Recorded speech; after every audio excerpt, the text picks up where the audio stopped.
আসসালামু আলাইকুম ফ্রেন্ডস, এডুজেট শিক্ষায় আপনাদেরকে স্বাগতম। আপনারা সবাই কেমন আছেন? আশা করি সবাই ভালো আছেন। বরাবরের মতো আপনাদের সাথে আছি আমি সাইফুল ইসলাম। চলে এসেছি নতুন একটি ভিডিও নিয়ে।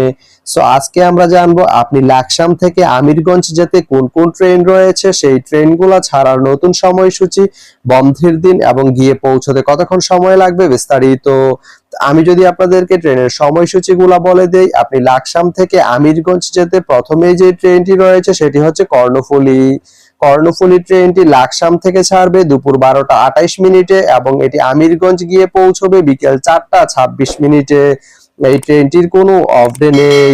এরপরে রয়েছে নোয়াখালী মেইল ট্রেনটি লাকসাম থেকে ছাড়বে রাত 10টা 55 মিনিটে এবং এটি আমিরগঞ্জ গিয়ে পৌঁছবে রাত 2টা 3 মিনিটে। এই ট্রেনটির কোনো অফ ডে নেই।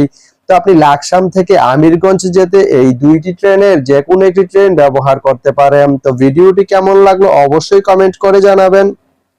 আর ভিডিওটি যদি ভালো লেগে থাকে বা আপনার কোনো উপকারে এসে থাকে তাহলে ভিডিওতে একটা লাইক করে দিবেন, কারণ আপনার একটা লাইক আমাকে অনেক ইন্সপায়ার করে নতুন নতুন আরো ভিডিও বানাতে।